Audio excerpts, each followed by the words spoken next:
नमस्कार दोस्तों, स्वागत है आपका अपना ही यूट्यूब चैनल टुडे एग्जाम पर। दोस्तों, जैसा कि हम लोग आरआरबी के विभिन्न एग्जाम, खास करके आरआरबी एनटीपीसी ग्रुप डी इत्यादि के लिए जो 30 सीरीज स्टार्ट किए थे, आज हम 30 सीरीज में क्लास नंबर 20 को देखेंगे। इससे पहले हमने आपको 19 क्लास करा दिया है। साथ ही साथ जो भी बच्चे, जो भी स्टूडेंट इस सीरीज की कंटेंट बाय करें हैं, उन्हें पीडीएफ भी दे दी गई है। आशा करते हैं कि आप वीडियो देखने के बाद पीडीएफ से रिवीजन कर लिए होंगे या कर रहे होंगे, और इस बात की फ़ायदा, अभी तो एग्ज़ाम रनिंग में है तो आपको एग्ज़ाम हॉल के अंदर देखने को मिल रही होगी। देखिए दोस्तों, जो भी भाई बंधु देख रहे हो, ए टू जेड बात को सुनना है ध्यान से। मैं एक भी बात इधर उधर का नहीं करूँगा, सिर्फ पढ़ाई की बात करूँगा।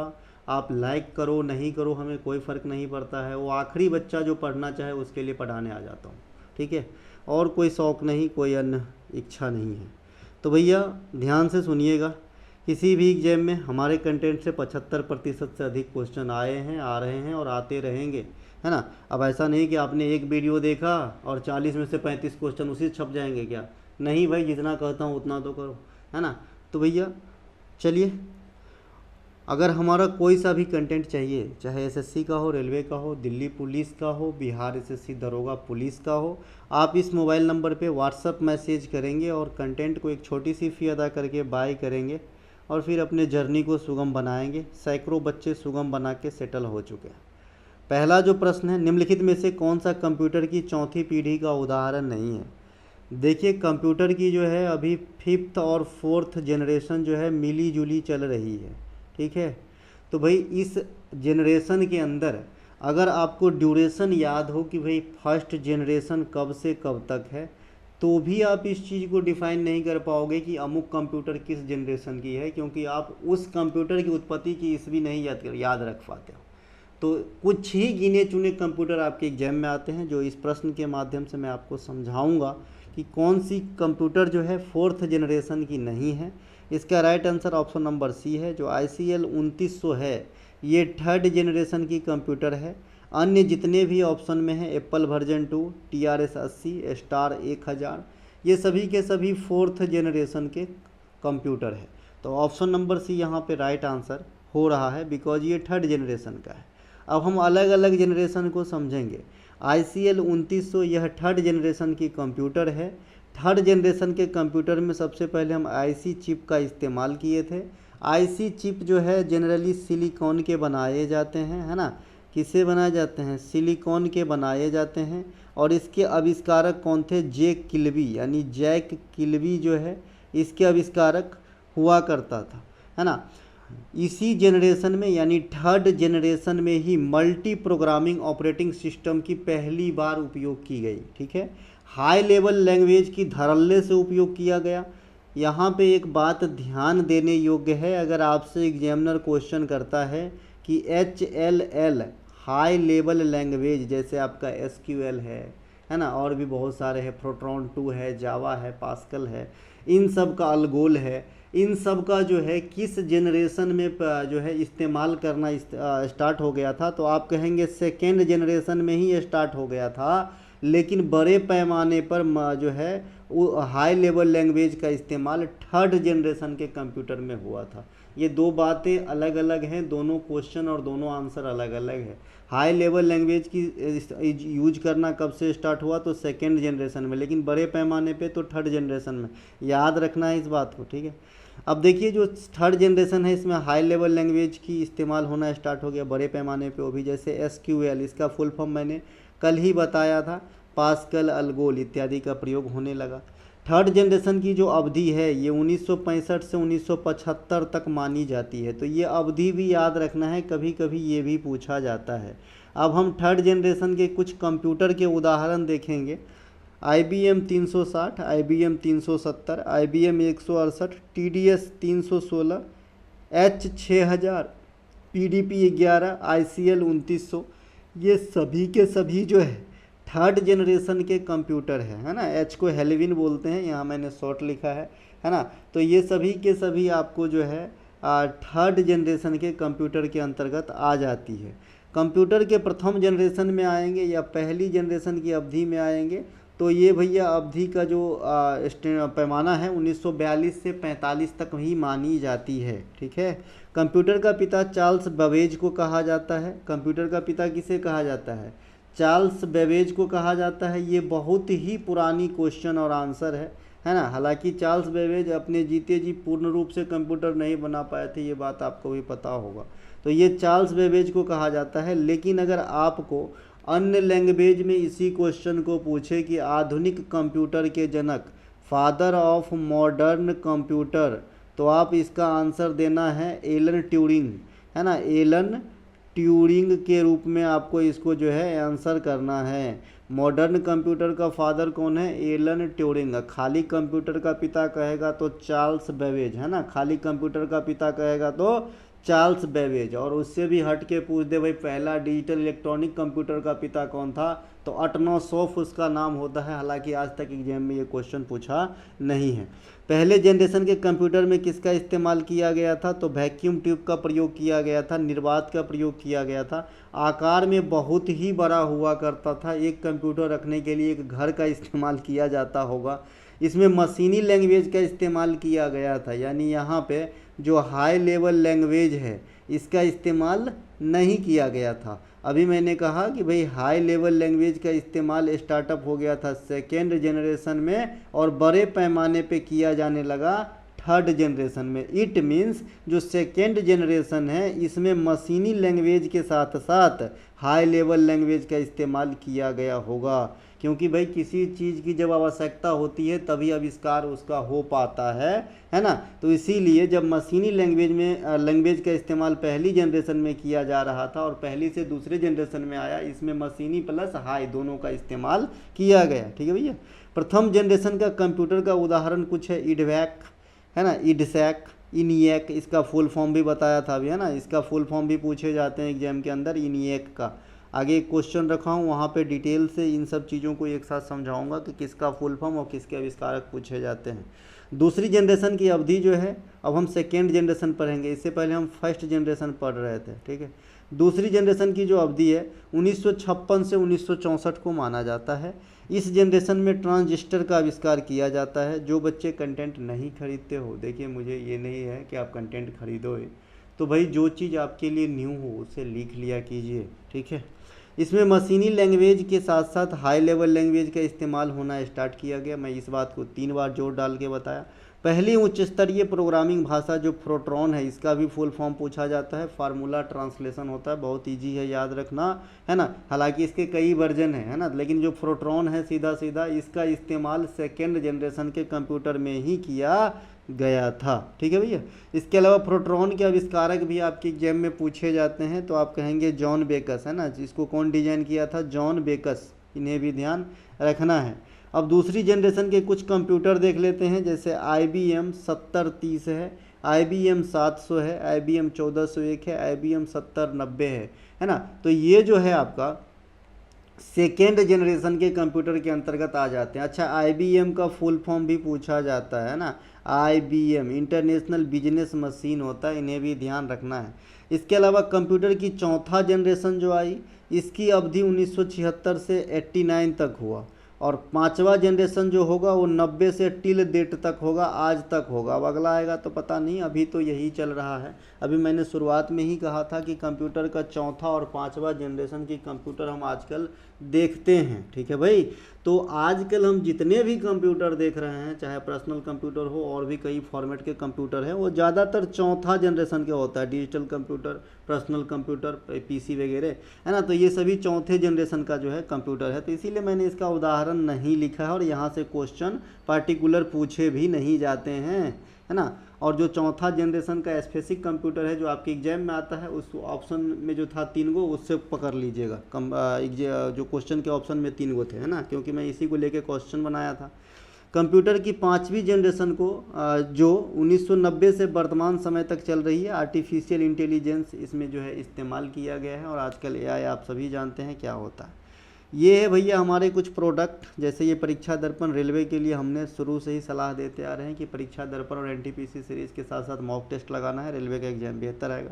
अभी आप 20वां क्लास देख रहे हैं, उसी का ये 8वीं क्लास की लोगो है यहाँ पे। ये भैया पैरासीटामोल 500 फाउंडेशन क्रिएट करने के लिए, पैरासीटामोल 2 मार्क बूस्ट करने के लिए, और एसएससी की ये न्यू सीरीज रनिंग में चल रही है 36 सीरीज, 26 क्लास हो गई, 10 बाकी है। एशियाई खेल 2023 में भारत को सबसे अधिक किस खेल में गोल्ड मेडल प्राप्त हुआ था? जो एशियाई खेल हुई थी आपकी 2023 के अंदर, तो किस खेल में सबसे ज़्यादा सोना प्राप्त हुआ था? तो आप कहेंगे शूटिंग के अंदर, निशानेबाजी में।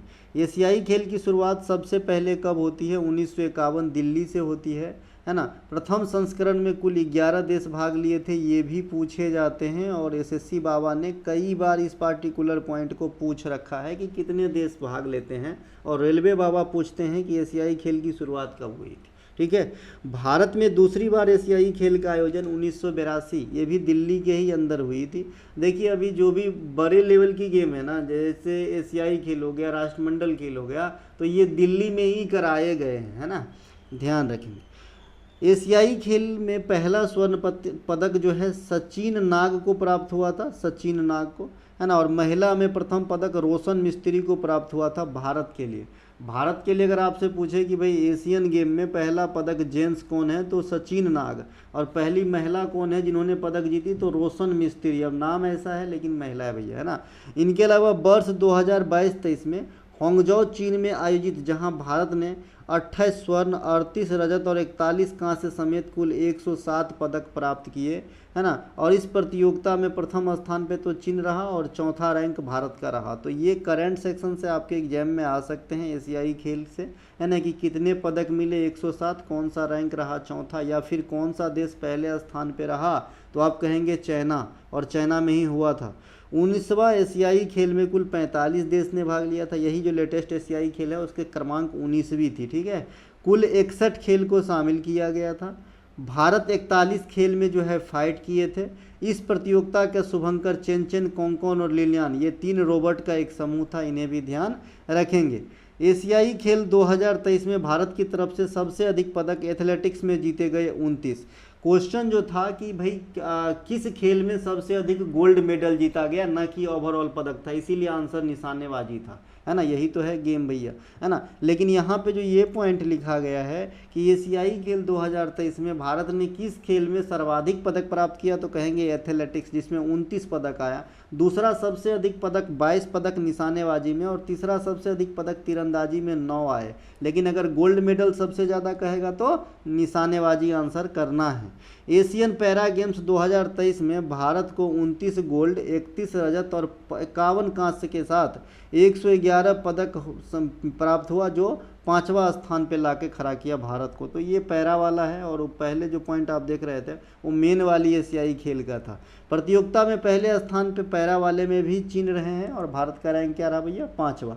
यह प्रतियोगिता भी चीन के हंगझाओ में ही हुआ था। एशियन पैरा गेम्स के चौथे सत्र का शुभंकर फेंफई था, इन्हें भी ध्यान रखेंगे। एशियाई खेल जिसे पहले एशियाड के नाम से जाना जाता था, इस बार की एमटीएस आपसे ये पूछा था कि भाई एशियाई खेल को पहले क्या कहा जाता था, एशियाड कहा जाता था। ठीक है। पूरे एशिया के एथलीटों के बीच हर 4 साल के बाद अंतराल पर जो है आयोजित कराई जाने वाली एक ओलंपिक के तर्ज वाली बड़ी खेल प्रतियोगिता है, इसे ध्यान रखेंगे।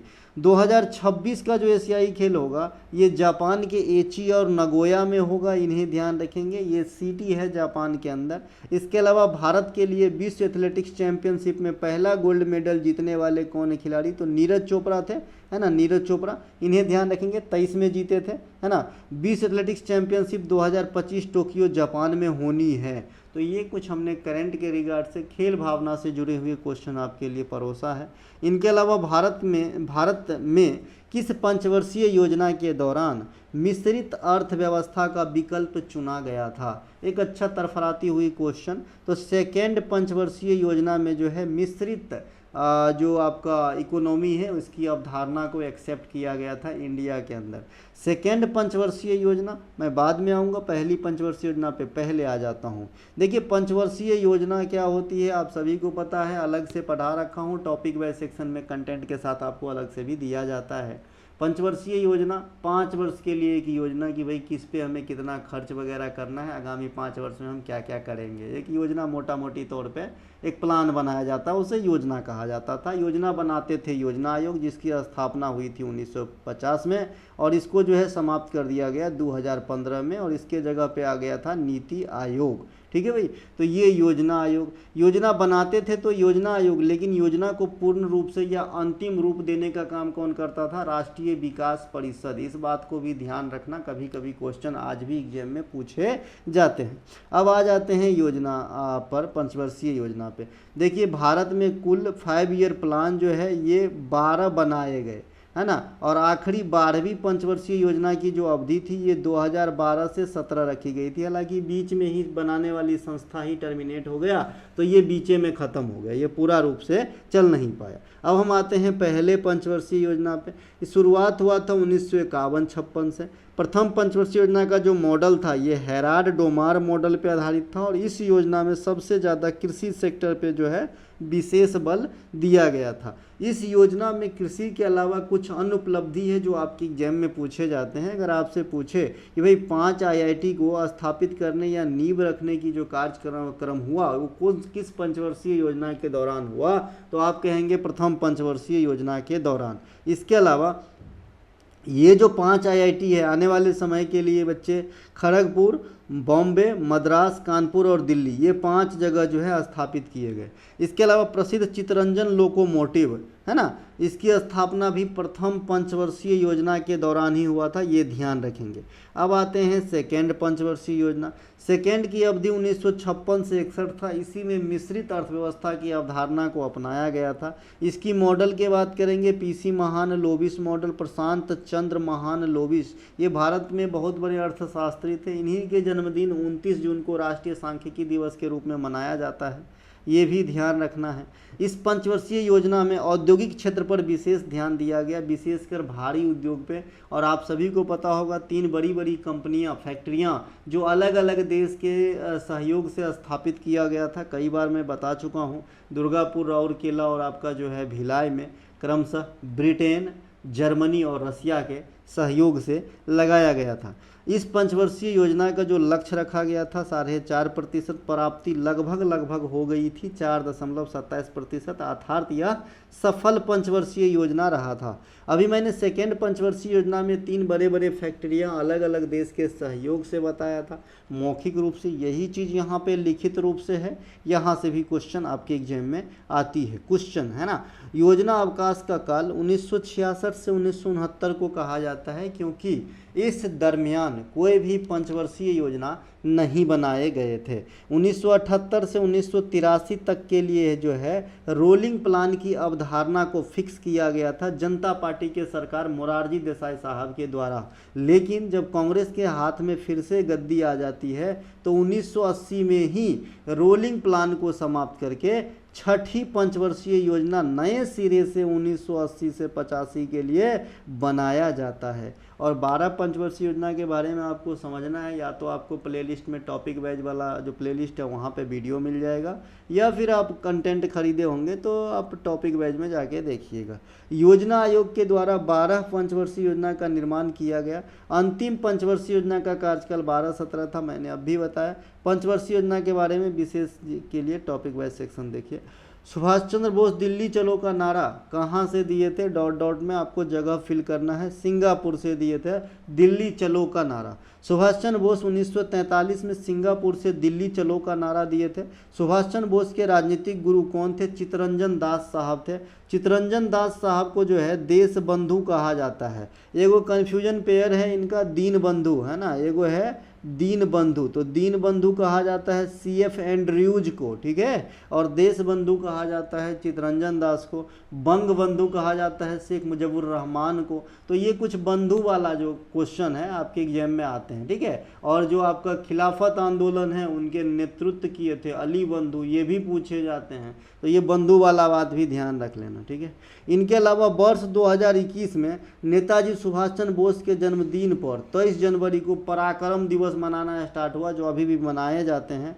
इसके अलावा सुभाष चंद्र बोस कांग्रेस में पहली बार अध्यक्षता 1938 में कांग्रेस के हरिपुरा अधिवेशन में संभाले थे। उसके अगले साल त्रिपुरी अधिवेशन, ये मध्य प्रदेश में है। 1939 में जीत तो गए थे, लेकिन गांधी जी के खफा होने के कारण जो गांधी जी की कैंडिडेट थे पट्टाभी सीतारामैया, वो इनके विरुद्ध खड़ा हुआ था और सुभाष चंद्र बोस साहब के जीतने से शायद गांधी जी उतने ज़्यादा खुश नहीं थे। इसीलिए शायद एक कारण हो सकता है कि सुभाष चंद्र बोस साहब कांग्रेस से इस्तीफा दे दिए थे, है ना। इसके अलावा इस अधिवेशन में सुभाष चंद्र बोस के विरुद्ध महात्मा गांधी का जो कैंडिडेट है पट्टाभी सीतारामैया, कौन से अधिवेशन 39 में त्रिपुरी वाला में खड़े हुए थे, ये भी अलग से पूछे जाते हैं। सुभाष चंद्र बोस के इस्तीफा के तुरंत बाद जो ये बिना अध्यक्ष वाला जो सेशन हो गया, क्योंकि इस्तीफा दे दिए सुभाष चंद्र बोस साहब, तो उस सेशन का अध्यक्षता कौन किए थे, ये क्वेश्चन पूछा जाता है। तो आप कहेंगे राजेंद्र प्रसाद साहब, है ना। ये ध्यान रखेंगे, जो आगे चलकर स्वतंत्र भारत के पहले राष्ट्रपति बने। कांग्रेस के अंदर फॉरवर्ड ब्लॉक की स्थापना नेताजी सुभाष चंद्र बोस ने 1939 में किए थे। इन्हें भी ध्यान रखेंगे। फॉरवर्ड ब्लॉक से कौन जुड़ा है, ऐसा क्वेश्चन पूछा जाता है। वैसे तो बहुत सारे लोग हैं, लेकिन नेताजी साहब भी है। 1944 में भारतीय राष्ट्रीय सेना INA, इंडियन नेशनल आर्मी को प्रेरित करने के लिए तुम मुझे खून दो मैं तुम्हें आज़ादी दूंगा का जो है नारा सुभाष चंद्र बोस साहब ने ही दिया था, है ना। ये भी ध्यान रखेंगे, है ना। सुभाष चंद्र बोस ने 1944 में गांधी जी को राष्ट्रपिता कहकर संबोधित किए थे। CGL 2023 का क्वेश्चन है। इनके अलावा 1941 में सुभाष चंद्र बोस ब्रिटिश निगरानी से भाग निकले थे, अफगानिस्तान के रास्ते जर्मनी गए थे। तो रेलवे कैसा पूछता है कि भाई सुभाष चंद्र बोस जब अंग्रेज के चंगुल से निकले तो कौन कौन से देश होते हुए कहाँ गए थे, ये कथन के रूप में पूछा जाता है। तो ध्यान रहे, अफगानिस्तान के रास्ते जो है जर्मनी गए थे और यहाँ पे अपना नाम भी जो है छद्म नाम का इस्तेमाल किए थे। सुभाष चंद्र बोस को नेताजी की उपाधि एडोल्फ हिटलर जो जर्मनी का तानाशाह थे, इन्होंने ही दिया था। तो ये बात भी ध्यान रखेंगे। सुभाष चंद्र बोस ने 1941 में बर्लिन में एक भारतीय सेना की स्थापना की थी। आज़ाद हिंद फौज की स्थापना 1942 में रास बिहारी बोस ने टोक्यो जापान में किए थे। ये जगह का नाम मैं बार बार इंडिकेट कर रहा हूँ, यहाँ से क्वेश्चन आते हैं आजकल। 1943 में सुभाष चंद्र बोस को इसका कमान सौंपा गया, किसका, आज़ाद हिंद फौज का। 31 अक्टूबर 1943 को सुभाष चंद्र बोस ने सिंगापुर में भारत की अंतरिम सरकार आज़ाद हिंद सरकार की स्थापना की थी। तो यहाँ से क्वेश्चन आ सकता है कि भाई सुभाष चंद्र बोस साहब ने अंतरिम सरकार की स्थापना किस देश में की थी, तो आपका आंसर होगा सिंगापुर। भारतीय राष्ट्रीय सेना INA में महिला रेजिमेंट रानी लक्ष्मीबाई रेजिमेंट की स्थापना सुभाष चंद्र बोस ने की थी तथा इस रेजिमेंट की अध्यक्षता कैप्टन लक्ष्मी सहगल के द्वारा किया गया था। ये भी आपके एग्जाम में पूछे जाते हैं। सुभाष चंद्र बोस के द्वारा लिखे गए प्रमुख पुस्तकों में जो आपके एग्जाम में आता है द इंडियन स्ट्रगल आता है, ध्यान रखेंगे। अंडमान निकोबार द्वीप समूह के रॉस द्वीप का नाम बदल के बॉस द्वीप कर दिया गया, यानी नेताजी सुभाष चंद्र बोस के नाम पे, ठीक है। हैदराबाद स्थित भारतीय राष्ट्रीय महासागर सूचना सेवा केंद्र इनकोइस को संस्थागत श्रेणी में 2025 के लिए सुभाष चंद्र बोस आपदा प्रबंधन पुरस्कार से नवाजा गया है। इन्हें भी ध्यान रखेंगे। और 2025 के लिए अभी तक किसी व्यक्तिगत आदमी को यह अवार्ड नहीं दिया गया है, ठीक है। इनके अलावा इसरो ने दिसंबर 2024 में प्रोवा 3 नामक मिशन लॉन्च किया है। यह किस संस्था से जुड़ा हुआ है, तो ये यूरोपीय अंतरिक्ष एजेंसी से जुड़ा हुआ है। प्रोवा 3 जो है ये यूरोपीय अंतरिक्ष एजेंसी से जुड़ा हुआ है। अभी जो आपका सुधांशु शुक्ला साहब जो एक्सियम 4 के लिए जा रहे हैं अंतरिक्ष के अंदर, ये किस संस्था से जुड़ा हुआ मिशन है, आप लोग जरूर जो है हमें कमेंट कीजिएगा, ठीक है। दिसंबर 2024 में इसरो ने यूरोपीय अंतरिक्ष एजेंसी के लिए प्रोवा 3 PSLV C59 से लॉन्च किया है। यह सूर्य अवलोकन मिशन है। ये यूरोपीय अंतरिक्ष एजेंसी का जो है ये मिशन है और ये इसरो के द्वारा जो है जो है लॉन्च किया गया है। तो इन्हें भी ध्यान रखेंगे, ठीक है। भारत का पहला सौर मिशन आदित्य L1 था। इस मिशन को सितंबर 2023 में लॉन्च किया गया था। इस मिशन को PSLV 57 से जो है लॉन्च किया गया था। आदित्य L1 को सतीश धवन अंतरिक्ष केंद्र से जो है प्रक्षेपित किया गया था, ये ध्यान रखेंगे। और इनके जो मिशन डायरेक्टर थी उनका नाम था निगार साजी, ठीक है। निसार का पूरा नाम NASA ISRO synthetic aperture radar होता है, यानी यह इसरो और नासा का संयुक्त वाला जो है मिशन है, एक पृथ्वी विज्ञान मिशन है। ये एक्सियोम 4 मिशन इसरो और नासा का, यहाँ मैं जब लिख ही दिया हूँ तो आपसे क्या पूछूँ, अभी जो मैंने क्वेश्चन पूछा था उसका आंसर इस पॉइंट में है। ऑक्सियम 4 मिशन इसरो और नासा का संयुक्त मिशन है। यह मिशन अंतर्राष्ट्रीय अंतरिक्ष स्टेशन के लिए एक निजी अंतरिक्ष उड़ान है, जिसमें भारत की तरफ से कौन जा रहे हैं, सुधांशु शुक्ला, लखनऊ के हैं मेरे ख्याल में, लखनऊ के हैं। इनके अलावा इसरो का पहला मानव अंतरिक्ष मिशन गगनयान 2027 तक आने की फुल संभावना है और इसरो आजकल जो बोलते हैं वो करके दिखाते हैं, तो आई होप आए। इनके अलावा 1931 में महात्मा गांधी और लॉर्ड इरविन के बीच जो गांधी इरविन समझौता हुई तो उसमें कितनी डिमांड रखी गई थी, तो 11 डिमांड रखी गई थी। वन्य जीव संरक्षण अधिनियम 1972 में 6 अनुसूचियाँ थी, तो ये भी ध्यान रखेंगे। अब देखिए हमारे पढ़ने और पढ़ाने का तरीका कुछ अलग है। यहाँ पे हम बात कर रहे हैं स्वतंत्रता संग्राम से जुड़े हुए क्वेश्चन का डिस्कस कर रहे हैं, लेकिन हम सीधे सीधे यहाँ पे पर्यावरण से जुड़े हुए क्वेश्चन की पॉइंट रख दिया है। तो इसका मतलब ये नहीं कि मेरे मन में जो आता हूँ पढ़ाता हूँ, एक जैसा है भाई, एक जैसा। क्या वन्य जीव संरक्षण अधिनियम 1972 में कितनी अनुसूचियाँ थी? 6। महात्मा गांधी में जो गांधी इरविन समझौता हुआ कितने डिमांड थे? 11। तो ऐसे क्वेश्चन एक जैसे एक जाति के दिख रहे हैं। गांधी जी 1893 में साउथ अफ्रीका गए थे। 9 जनवरी 1915 को वापस लौटे। 9 जनवरी को हम प्रवासी भारतीय दिवस हर दूसरे वर्ष जो है अब मनाते हैं। गांधी जी का अफ्रीका से लौट के भारत में प्रथम सत्याग्रह जो है चंपारण सत्याग्रह 1917 था, जो नील की खेती 3 कठिया पद्धति के खिलाफ था, और ये चंपारण बिहार के जो है चंपारण में है ना। इसके अलावा बिहार में चंपारण मीट हाउस बहुत फेमस है, बहुत जगह जगह आपको मिल जाएगा चंपारण मीट हाउस, ठीक है। इनके अलावा ये जो आपके 3 कठिया पद्धति थे इनके खिलाफ चंपारण सत्याग्रह किए थे गांधी जी। अफ्रीका से लौटने के बाद पहला सत्याग्रह था, और इस सत्याग्रह के लिए जो इनविटेशन दिए थे ये थे राजकुमार शुक्ल, है ना, एक किसान थे। इनके अलावा गांधी जी का प्रथम सत्याग्रह 1906 में साउथ अफ्रीका में ही होता है। देखिए गांधी जी के सत्याग्रह से खाली 3 क्वेश्चन आते हैं। कैसे? देखिए पहले पूछा जाता है कि गांधी जी प्रथम सत्याग्रह कहाँ किए, तो आप कहेंगे साउथ अफ्रीका। गांधी जी का पहला इंडियन सत्याग्रह कौन सा थे, तो आप कहेंगे चंपारण सत्याग्रह। इसके अलावा गांधी जी का पहला देश स्तर का सत्याग्रह कौन सा था, तो आप कहेंगे असहयोग आंदोलन, ठीक है भाई। तो ये जैसे जैसे लैंग्वेज बदल रहा है क्वेश्चन का आंसर ही बदल जा रहा है, तो भैया थोड़ा सा ध्यान रखिए। अब आप बड़े हो गए, ग्रेजुएट हो गए हो, है ना।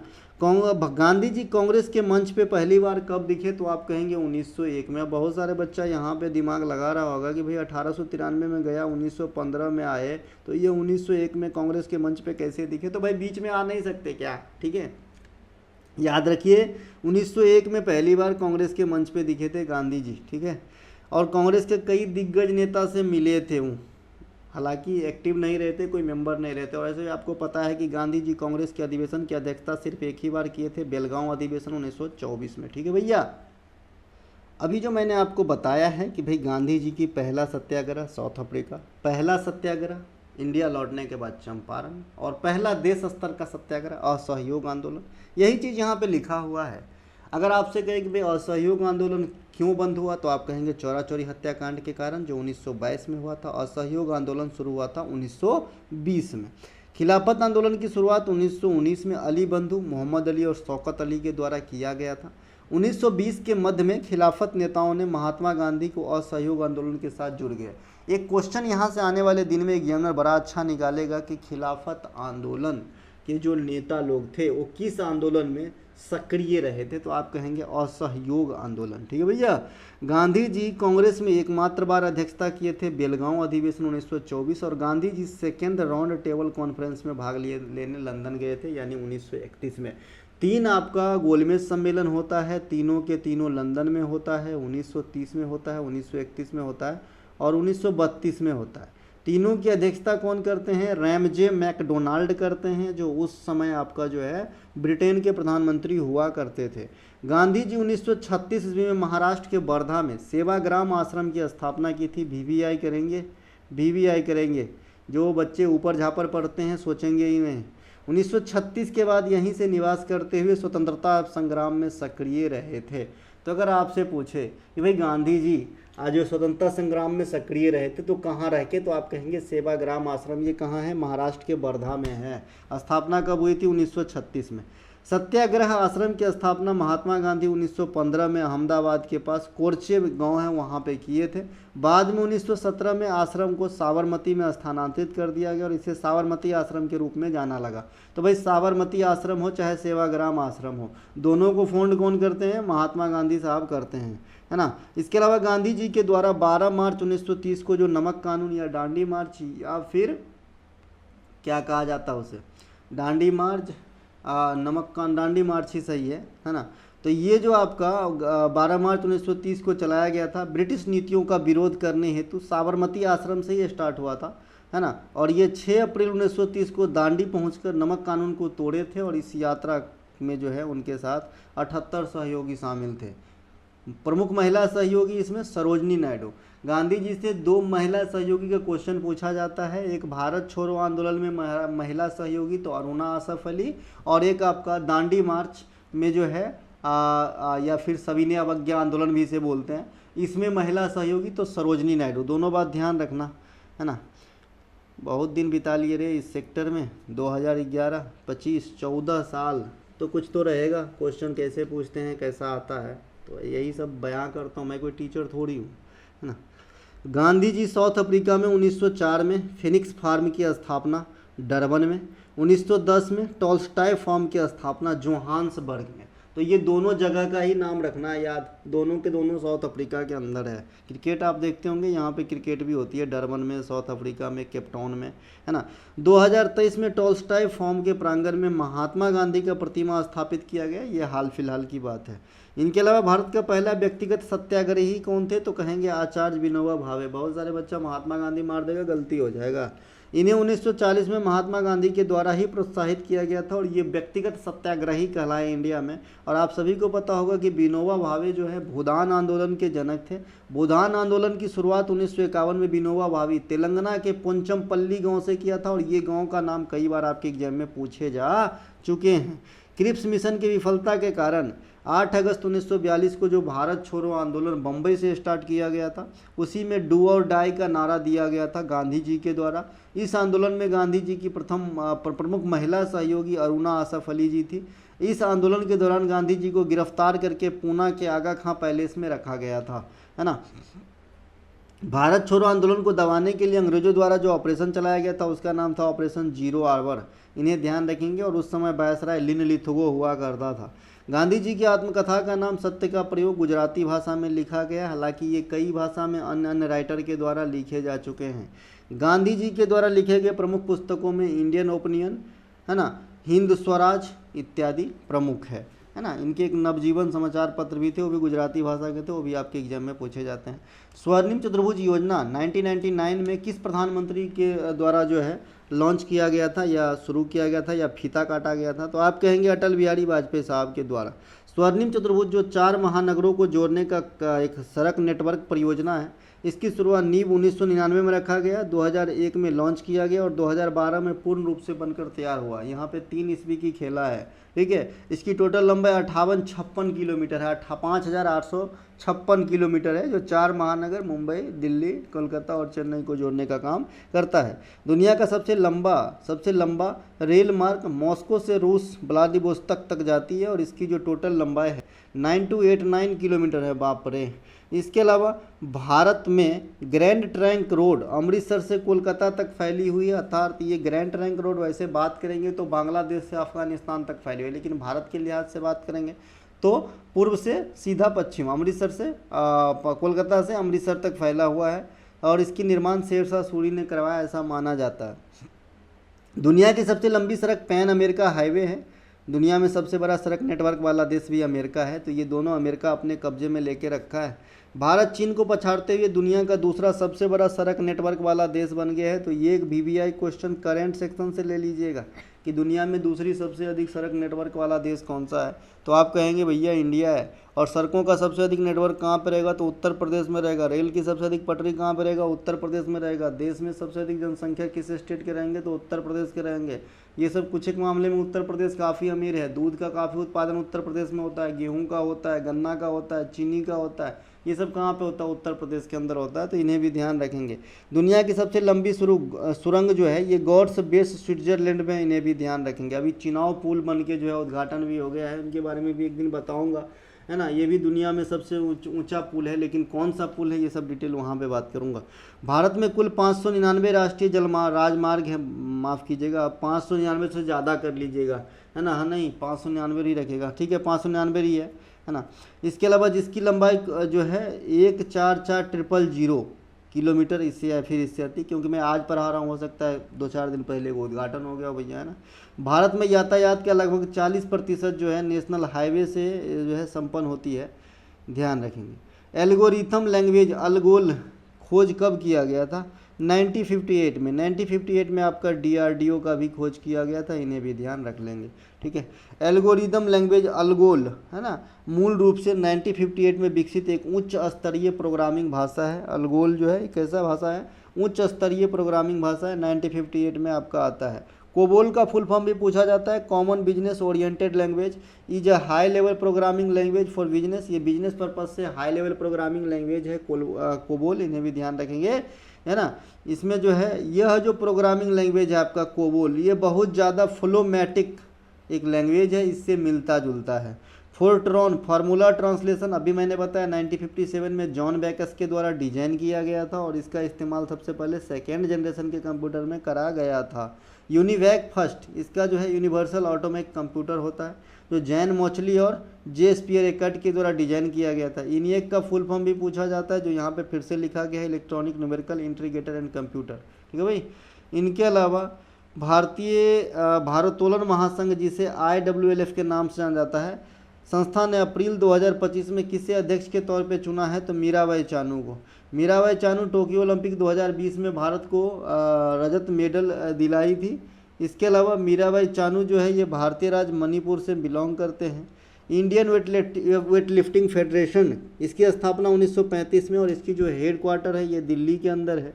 एशियाई क्रिकेट परिषद ACC सीमेंट भी होता है और एशियाई क्रिकेट परिषद का भी शॉर्ट फॉर्म ACC है। इंटरनेशनल क्रिकेट काउंसिल ICC होता है ना।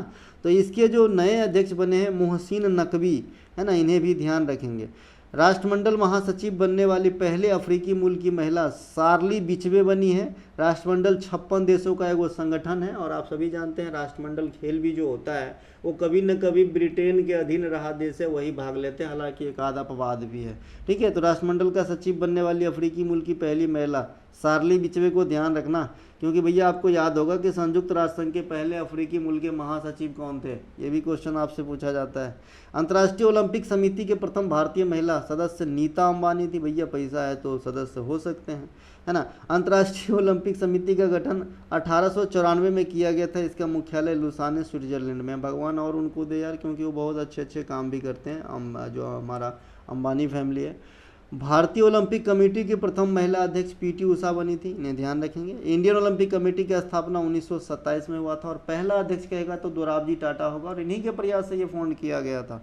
सेबी की प्रथम महिला अध्यक्ष माधवी पुरी बुच बनी थी और इनके बाद अभी तुहिन कांत पांडे जो है सेबी के वर्तमान अध्यक्ष है। सेबी की स्थापना 88 में हुई थी और वैधानिक दर्जा 1992 में दिया था। ये इंडिया में शेयर बाजार से संबंधित क्रियाकलाप को देखते हैं। इसकी मुख्यालय बम्बई में स्थित है।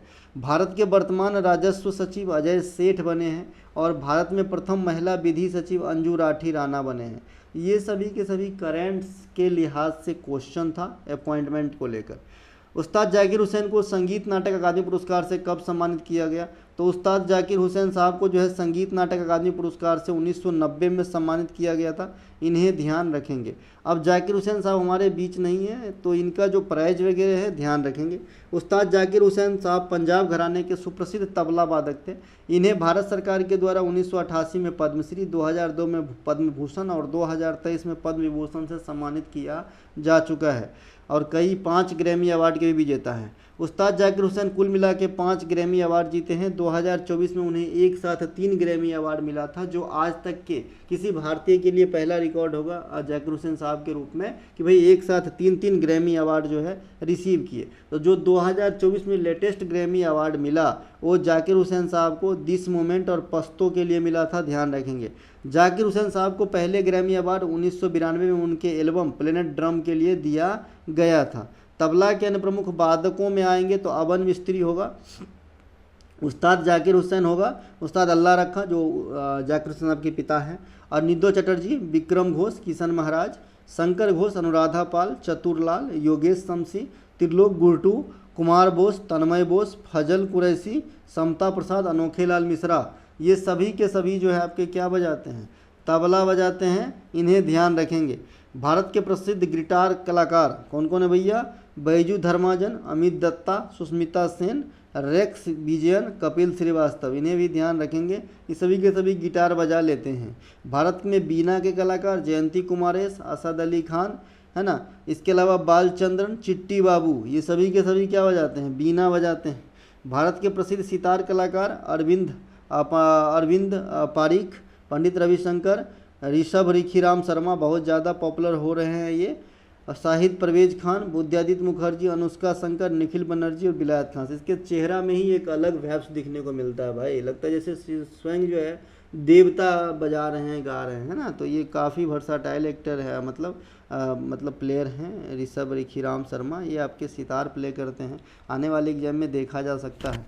सरोद, अली अकबर खान, अमजद अली खान, अलाउद्दीन खान, ये सभी के सभी जो है ना सरोद प्ले करते थे। सारंगी, अब्दुल लतीफ़ खान, उस्ताद बिंदा खान, रमेश मिश्रा, सुल्तान खान, पंडित राम नारायण, शुकूर खान। भारत के प्रसिद्ध संतूर कलाकार शिव कुमार शर्मा, राहुल शर्मा, भजन सुपारी, तरुण भट्टाचार्य, बहाउद्दीन डागर, जिया मोहिद्दीन डागर, असद अली खान, ये सब रुद्र बीना प्ले करते हैं, है ना। बांसुरी में आएंगे रोनू मजुमदार, पन्नालाल घोष, हरिप्रसाद चौरसिया, अलका ठाकुर, टी.आर. महालिंगम, एन रमानी और रघुनाथ सेठ, ये सभी के सभी बांसुरी बजाते हैं। विशेष जानकारी के लिए आप टॉपिक वाइज सेक्शन में जाए, या फिर अगर आप कंटेंट लिए हैं तो टॉपिक वाइज PDF में जाए। प्रसिद्ध पुस्तक हार्ट लैम्प, जिसे वर्ष 2025 के लिए इंटरनेशनल बुकर पुरस्कार के लिए नॉमिनेट किया गया था, लेखक लेखिका कौन है? देखिए, हार्ट लैम्प को जो है इंटरनेशनल बुकर पुरस्कार के लिए नॉमिनेट तो किया गया था और इसे मिल भी गया है, तो ये बहुत बड़ी बात है। इनके लेखिका बानू मुश्ताक है। कौन है भैया? बानू मुश्ताक। बानू मुश्ताक द्वारा रचित कन्नड़ भाषा में लिखी गई है यह पुस्तक, जिसका नाम है आपका क्या भैया? Heart lamp. इसे मिला है आपका इंटरनेशनल बुकर पुरस्कार 2025 और इसे अंग्रेजी में रूपांतरण कौन किया है? दीपा भस्ती।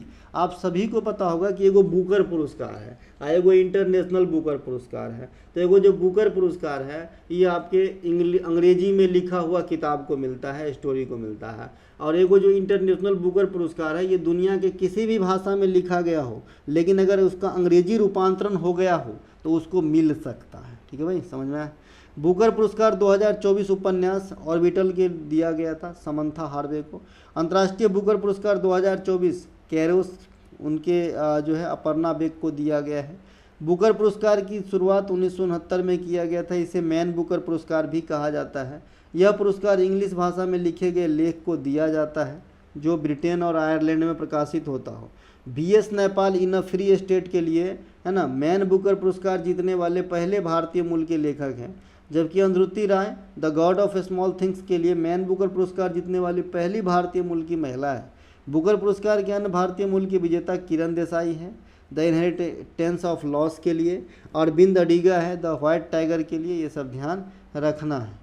अंतर्राष्ट्रीय बुकर पुरस्कार की शुरुआत ये 2005 में हुई थी। यह पुरस्कार किसी भी भाषा में लिखे लेख को दिया जा सकता है बशर्ते कि उसका अंग्रेजी रूपांतरण हो गया हो। ठीक है।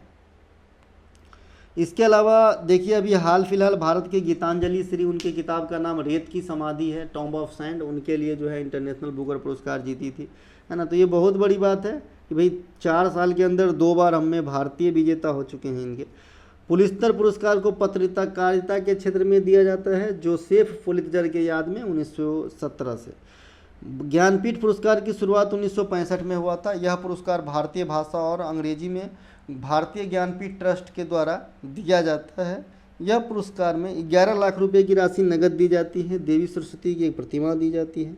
ज्ञानपीठ पुरस्कार के पहले जो विजेता है जे शंकर कुरुप मलयाली भाषा के लिए, और महिला में आशा पूर्णा देवी बांग्ला भाषा के लिए। प्रथम श्रुति पत्र इनके जो है लेख थे, इनके लिए मिला था। हिंदी भाषा के लिए पहली बार जो आपका ज्ञानपीठ आया सुमित्रा नंदन पंत साहब को 1968 में दिया गया था। विश्व हेमोफीलिया दिवस 17 अप्रैल को मनाया जाता है। इस वाले क्वेश्चन से हम बीमारी वाले डे को सेलिब्रेट जो करते हैं उसको मनाते हैं। विश्व मलेरिया दिवस 25 अप्रैल। मलेरिया होता है प्लाज्मोडियम नामक परजीवी से, और वाहक कौन है? मादा एनीफिलीज मच्छर। ठीक है भाई। विश्व तपेदिक दिवस 24 मार्च को।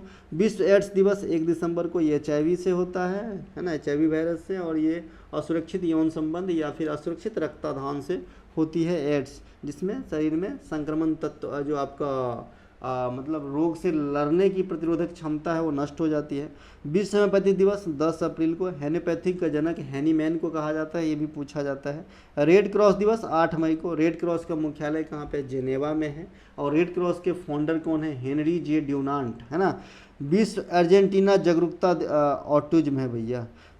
एक्चुअली क्या है ना सर कि लगभग 12 बजने को होंगे और नींद आ रही है, मॉर्निंग ड्यूटी करके आया, घर के भी कुछ काम रहते हैं, कंटेंट कल से ही लिख रहा हूँ तो लिख लिया था, फिर सोचा वीडियो बना लूँ, पोस्ट कर दूंगा कल, है ना, नहीं तो नहीं बना पाऊँगा, आपकी एग्जाम है। तो थोड़ी थोड़ी नींद आ रही है, उसमें भी एक आध आम खा लूँ तो और ज़्यादा नींद आती है ना। तो भैया ये है विश्व ऑटिज्म जागरूकता दिवस, ये 2 अप्रैल को मनाई जाती है। विश्व कुष्ठ रोग दिवस ये 28 जनवरी को मनाई जाती है। कैंसर दिवस 4 फरवरी को मनाई जाती है। और विश्व स्वास्थ्य दिवस 7 अप्रैल को मनाई जाती है। तो हमने यहाँ पे जो हेल्थ से रिलेटेड बीमारी हो, स्वास्थ्य हो, उनके दिवस देखे हैं। निम्नलिखित में से खगोलीय पिंड की सही पहचान के रूप में किसका मिलान सही किया गया है? भैया गैनेमीड क्या है? सबसे बड़ा उपग्रह, ये उपग्रह है और ये आपका जुपिटर का उपग्रह है, तो ये अपने आप में सही मैच करा गया है। शनि सबसे अधिक उपग्रह वाला ग्रह फिर से बन गया, ये बात सही है। हेड्रा सौरमंडल का सबसे बड़ा तारामंडल है, सही है जी। सेंटोरस सबसे चमकीला तारामंडल है, ले बोलिए, तो कोई गलती नहीं है ना। किसका मिलान सही किया गया? तो एवरीथिंग इज राइट, है ना, सबके सब सही है भैया, सबका मिलान सही दिया गया है। क्रक्स, जिसे दक्षिणी क्रॉस के रूप में भी जाना जाता है, सबसे छोटा तारामंडल है, सबसे बड़ा आपने ऑप्शन में देखा। वर्तमान समय तक सौरमंडल में 88 तारामंडल है जिसे मान्यता प्राप्त है। कहीं कहीं आप 89 भी देखेंगे, आप 88 पकड़ के चले। सोलर सिस्टम में सूरज की चक्कर सबसे तेज कौन लगाता है? बुध ग्रह, है ना, क्योंकि भाई मैंने बताया था कि भाई एक स्कूल है और राम का घर यहाँ है और श्याम का घर यहाँ है, तो पहले राम ही पहुँचेगा। अगर देखा जाए कि राम भी मानव है और श्याम भी मानव है तो चाल लगभग समान ही होगा। तो उसी हिसाब से जो ग्रह है वो सबसे नज़दीक है सूर्य के बुध, तो बुध सबसे पहले सूर्य की परिक्रमा कर लेते हैं। लेकिन अपने एक्सल पे, अपने एक्सिस पे सबसे पहले परिक्रमा कौन करते हैं? बृहस्पति। और इससे मैंने एक बात भी बताई थी कि भाई जो भी ग्रह अपने ही एक्सल पे, अपने ही धुरी पे सबसे पहले परिक्रमा कर ले, उसकी दिन की अवधि उतनी ही मानी जाती है जितने देर में वो परिक्रमा करते हैं। तो जो बृहस्पति है वो 10 घंटे से कम में परिक्रमा कर लेते हैं। इट मीन्स जो बृहस्पति पर दिन की अवधि होती होगी वो 10 घंटे से भी कम की होती होगी। समझ में आया कि नहीं? तो ये ध्यान रखेंगे। सोलर सिस्टम में बता दिया। फोटोस्फीयर क्या होता है? सूर्य की सतह जिसे हम पृथ्वी से देख सकते हैं उसे हम फोटोस्फीयर कहते हैं। वर्णमंडल किसे कहते हैं? फोटोस्फीयर के ऊपरी एवं पतली परत जिसे हम सूर्य के पूर्णकालिक ग्रहण के दौरान देखते हैं उसे हम वर्णमंडल कहते हैं। कोरोना सूर्य के वायुमंडलीय एक बाहरी परत है जिसे कोरोना कहते हैं, जो पृथ्वी से दिखाई नहीं पड़ती है। सूर्य की चमकती हुई सतह को प्रकाश मंडल कहते हैं और इसकी तापमान 6000 डिग्री सेल्सियस से भी अधिक होती है। प्रकाश के प्रकाश को पृथ्वी तक आने में 8 मिनट 20 सेकेंड का समय लगता है। सूर्य और पृथ्वी के बीच की दूरी 150.82 बिलियन किलोमीटर है। कहीं कहीं 149 लिखा रहता है, तो आप 149 से 150 के बीच में आंसर करेंगे, है ना। इस खगोलीय इकाई कहा जाता है, यानी खगोलीय इकाई क्या हो गया? 1 AU बराबर क्या हो गया? अगर आपको खगोलीय इकाई कोई पूछता है तो इसका मतलब क्या हो गया? पृथ्वी और सूर्य के बीच का जो है दूरी है ना। एक खगोलीय इकाई बराबर 1.496 गुने 10 के पावर 11 मीटर भी होता है। इन्हें भी आप ध्यान रखेंगे। एक प्रकाश वर्ष प्रकाश की एक किरण द्वारा पृथ्वी वर्ष में तय की गई दूरी है। मतलब एक वर्ष में, जो पृथ्वी का एक वर्ष होता है उसमें तय किया गया दूरी है ना। इसके अलावा खगोलीय दूरी मापने का अन्य मात्रक प्रकाश वर्ष, पारसेक इत्यादि है। 1 लाइट ईयर बराबर 9.46 गुने 10 के पावर आपका जो है 15 मीटर होता है। अगर किलोमीटर में करेंगे तो 10 के पावर 12 किलोमीटर होगा। और पारसेक जो होता है लाइट ईयर का 3.26 गुना होता है। हमारे सौरमंडल का निकटतम तारा कौन सा है? प्रैक्सिमा सेंचुरी। और सौरमंडल के सबसे निकट कौन सा तारा है? तो खुद सूर्य है ना। अगर भाई सूर्य के बाद कहे तो प्रैक्सिमा सेंचुरी, ठीक है। इसके अलावा सूर्य के नाभिकीय संलयन की जो घटना है उनके कोर में घटित होती है, वही ऊर्जा का स्रोत होता है। नाभिकीय संलयन क्या होता है आप सभी को पता है, नाभिक का जुड़ाव होता है। इसके अलावा ये वाली जो बात है कि भाई नाभिकीय संलयन से ही ऊर्जा की प्राप्ति होती है, वो हेंस बेथे नामक वैज्ञानिक था, उन्होंने जो है बताया था। अपसौर और उपसौर, तो जो उपसौर होता है ये 3 जनवरी को होता है। ये जो है क्या होता है कि भाई जो सूर्य है वो पृथ्वी के तुलना में जनरली जहाँ रहता है उससे कम दूरी पे हो जाता है, उसे उपसौर कहते हैं। और जो अपसौर होता है वो 4 जुलाई को फिक्स होती है। ये पृथ्वी से जो है सूर्य अधिक दूरी पे भाग जाता है। तो भैया ये थे आज के प्रैक्टिस सेट का वीडियो। अच्छा लगा तो लाइक कीजिएगा, अपने दोस्तों में शेयर भी कीजिएगा। चैनल पे पहली बार आए हैं तो सब्सक्राइब भी कर सकते हैं। हम मिलेंगे अगले वीडियो में, तब तक के लिए जय हिंद। हमारी 1 घंटा कहीं के 6 घंटे की बराबर है ना, ये बात आप ध्यान में रखिएगा। और मैं सिर्फ रिफाइंड कंटेंट ही पढ़ाऊँगा, मैं ये नहीं पढ़ाऊँगा कि महात्मा बुद्ध का जन्म लुम्बिनी में हुआ था और उन्होंने जो है पाली भाषा में उपदेश दिए थे। ये तो आप खुद ही जानते हैं भाई, तो मैं क्यों पढ़ाऊँ, मेरी क्या ज़रूरत। ठीक है, तो मेरी वो इसलिए मैं पढ़ाता हूँ जो आप ना जानते हो इजी वे में, वो चीज़ मैं आपको देने का काम करता हूँ। अच्छे से पढ़िए, मन से पढ़िए, जितना जल्दी हो सके सफल हो जाइए, क्योंकि आपकी सफलता आपकी पेरेंट्स की एज बढ़ा देते हैं सीधे। इस बात को ही हमेशा ध्यान में लेके चलेंगे, आप हमेशा मोटिवेट रहेंगे और बढ़िया से पढ़ेंगे। ठीक है, हम मिलेंगे अगले वीडियो में, तब तक के लिए जय हिंद। हमारा कोई सा भी कंटेंट चाहिए, डिस्क्रिप्शन में लिंक है, आप लिंक क्लिक करके व्हाट्सअप मैसेज के थ्रू भी कंटेंट को बाय कर सकते हैं या फिर डायरेक्ट व्हाट्सअप मैसेज कर सकते हैं। जय हिंद, जय भारत।